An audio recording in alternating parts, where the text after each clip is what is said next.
Bem-vindo ao Jornal do Oi, Século. senhoras e senhores de todo o século. Como vão? Meu nome é repórter Maria Júlia e hoje eu vou falar um pouco sobre a árvore genealógica de Zeus. Bom, tudo começou com o caos. Ele era tudo e era nada. Ele era um dos únicos deuses. Deus é o único Deus.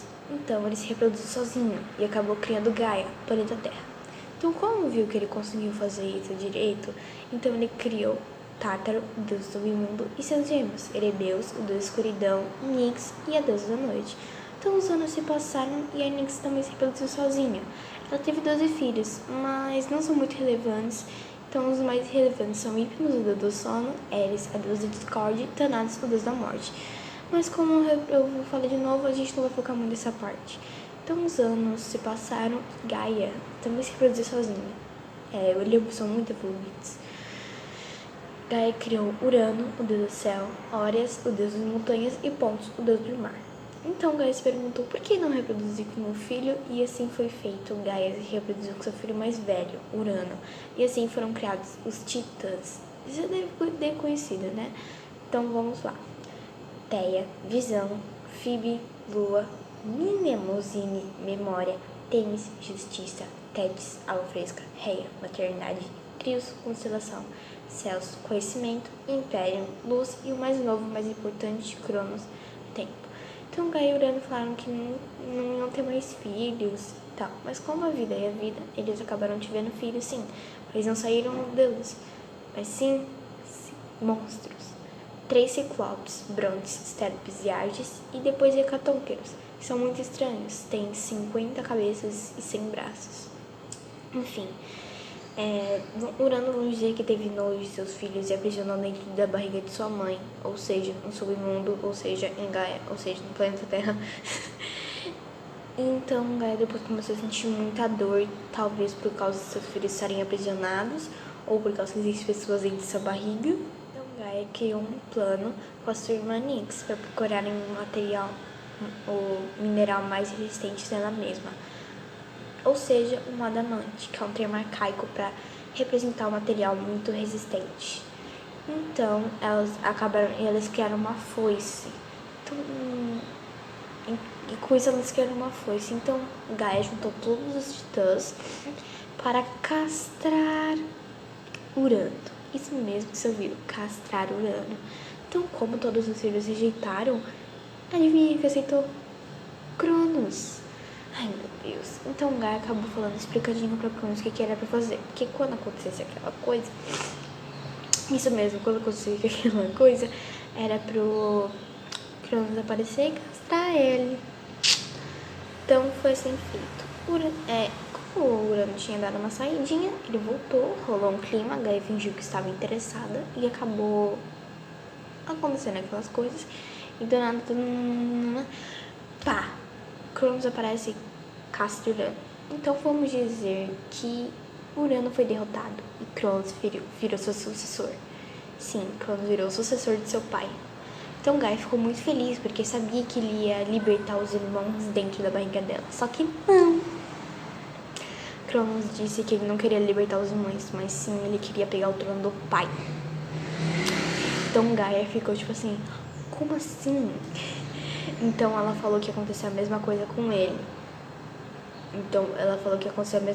Alguém ia pegar o trono de Cronos. Pois é, minha gente. Então Cronos se virou, saiu que nem novela mexicana. Então eu vou já dei meu horário de café da almoço. Então fique com a repórter Nicole. Tchau! Oiê, aqui quem fala é a Nicole e hoje, no caso agora, eu vou dar continuidade a mais ou menos da parte em que a repórter Maju terminou. Bom, isso é basicamente mais uma daquelas confusões de família que todo mundo tem, sabe? Aquelas confusões, todo mundo já deve ter tido uma alguma vez na vida. Se não tiver, nem vou falar pra ter, porque tomara que não tenha. Enfim, continuando. Só que o de Cronos não era um conflito de família meio normal. Tudo bem que eu desconfie que eles não eram muito normais.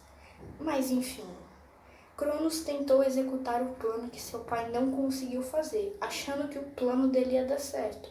Pelo menos ele era esperançoso. Pelo menos isso. Mas ele não contava com a astúcia de Reia, que ao invés de entregar o seu filho, ela entregou uma pedra. Uma pedra. Sim, uma pedra. E ele comeu a pedra, achando que era seu filho. Tudo bem, a gente pode ficar pensando, mas ele não percebeu? Não, ele comeu a pedra mesmo assim. Mas enfim, afinal ele comeu a pedra, não percebeu o que era. E afinal, o único filho que ele não comeu foi Zeus, o deus dos deuses.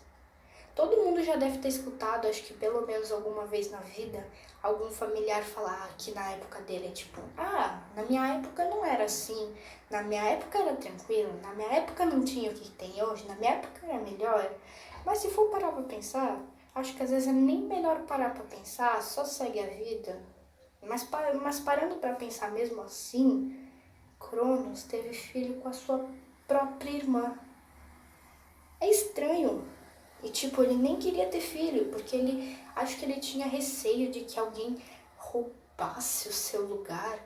Eu não sei, receio de roubar ou que conseguisse liderar no lugar dele.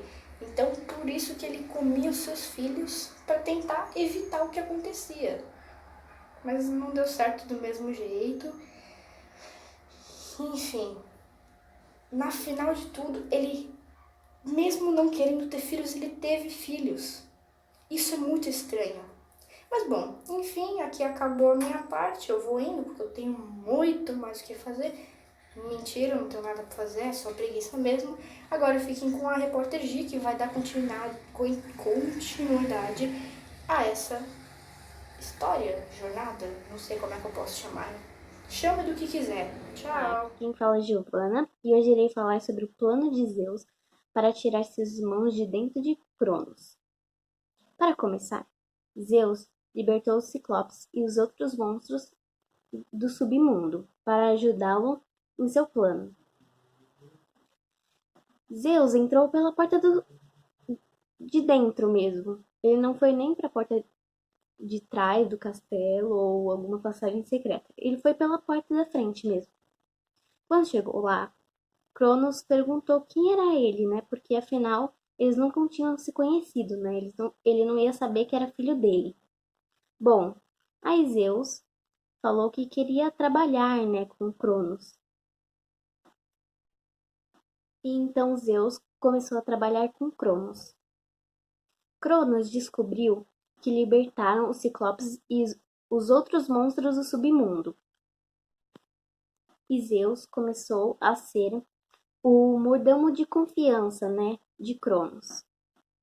Cronos um dia pediu para Zeus para ser o garçom da noite de bebedeira que iria ter.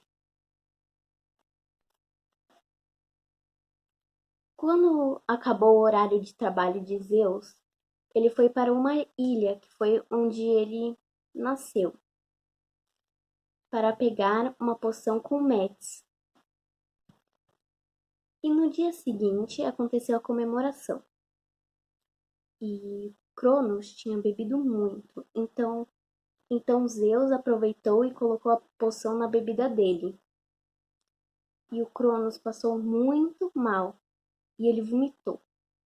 Sim, ele vomitou os filhos dele. E, e Zeus chegou perto de Cronos e falou. Aí ele falou: O seu reino acabou, papai. E enquanto isso, os Ciclopes e os Regatons e os outros monstros foram até o castelo. Zeus e seus irmãos é, Zeus e seus irmãos foram, foram saindo do castelo e um dos ciclopes deram um tridente mágico, um elmo da escuridão de Hades, que deixaria a pessoa invisível, e os raios de Zeus.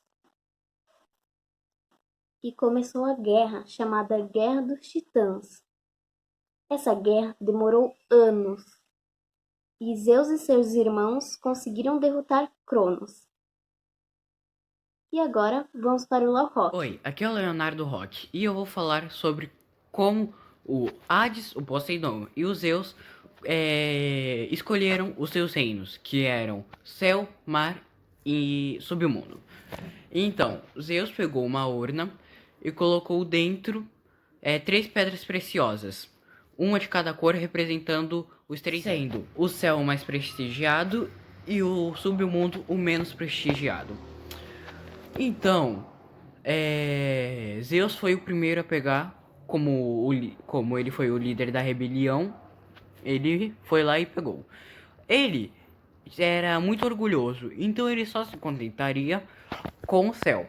Então ele olhou o pote, ele trapaceou, ele olhou o pote e fingiu que não tinha olhado e pegou a pedra do céu. A mesma coisa. Só que quando ele viu que não estava do céu, ele pegou a do mar. Já o seu querido irmão Hades, o único que não trapaceou e ele só tava lá para pegar o reino mesmo, ele não queria nada, não se preocupava, pegou a do submundo. E quando mostraram os resultados, Hades viu no rosto de seus irmãos que não tinha tanta surpresa, não tinha surpresa, como se já esperavam por isso. Então, Hades percebeu que eles tinham trapaceado, só que não tinha como provar. Fazendo que com Zeus fosse pro céu, fosse viver lá no céu, Poseidon fosse viver nos mares e Hades no submundo. E o temperamento e o jeito que o Hades era mudaram muito por ele viver lá no submundo. Coitado dele, né? Bom, foi isso e eu espero que tenha gostado do Jornal do Século. Muito obrigado por nos assistir. Adeus.